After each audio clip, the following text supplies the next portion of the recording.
and do the springtime cheer. Yay! Hiya, welcome back to the channel. So, here we have a Ford transhitter, and next to it we have a jack and an axle stand, and we've got them there because this leaf spring is fucked. And now I've got a replacement leaf spring to fit to it, and to fit it I'm going to have to, well, let's get those under there in a manner that lets me do that. Which is something like that. So, I've got the jack nice and carefully underneath the axle, which allows me to lift the axle up and down.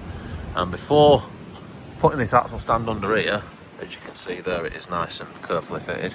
I've lifted the jack up, so now the wheel, if you let the jack out, it is just about sort of touching the floor and pretty much neutral, which should make it easier to fit the spring. But if I need to move the axle any further down, I'll have to take the wheel off, because that's as high as the axle stand goes. So let's go and get the spring. In fact, the likeliness is that I'm going to have to take this wheel off because it's going to be in the way, so I might as well just take this off now and get that out of the way, and gives me a lot more room to get at everything. And so now that's out of the way, I have got a U-bolt there and a U-bolt there with, well, 21mm nuts on the end of it, which need to come off. Yes.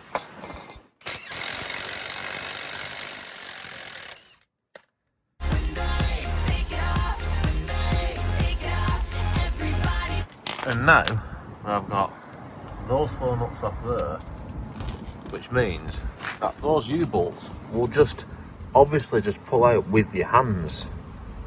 They're not going to do that.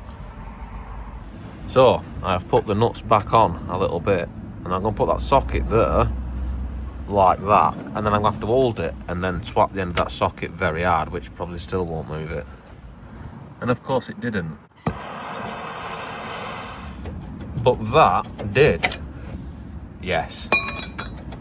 And now we've got those removed, we can lift that out the way, and the spring is now not attached to the axle anymore.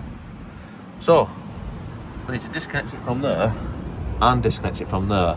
The different size bolts. The bigger one goes at the front, which is a 21mm head on the bolt and a 24mm nut on the other side, which I'm going to crawl underneath and remove. Yes.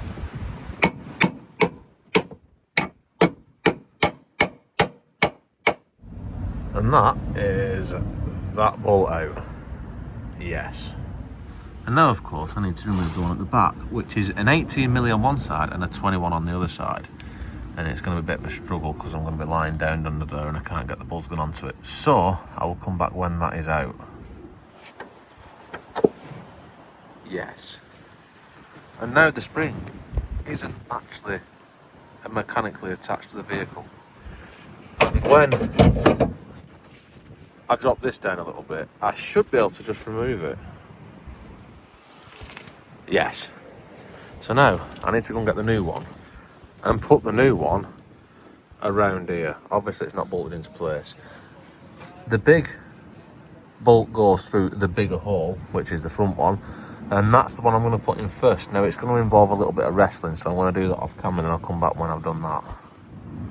Yes. And then now I need to put this one in, but as you can see it doesn't line up. But this is the pivoting shackle, which, although it's not loose, can be moved.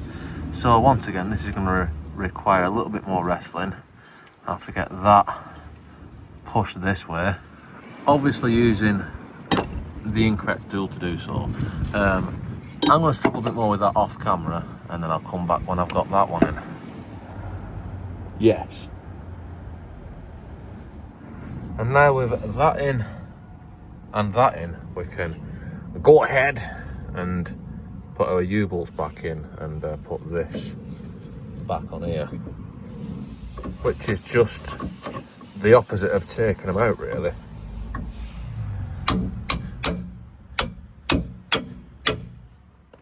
Yes. And so now we're pretty much done. These are back in and tightened up to the torque setting of FT. along with them and them. Everything is in and tightened up a lot, and I need to put the wheel back on, so I need to jack it up a bit more. And that is that done. So don't forget to like, comment, subscribe, all usual shit, and I will see you next time.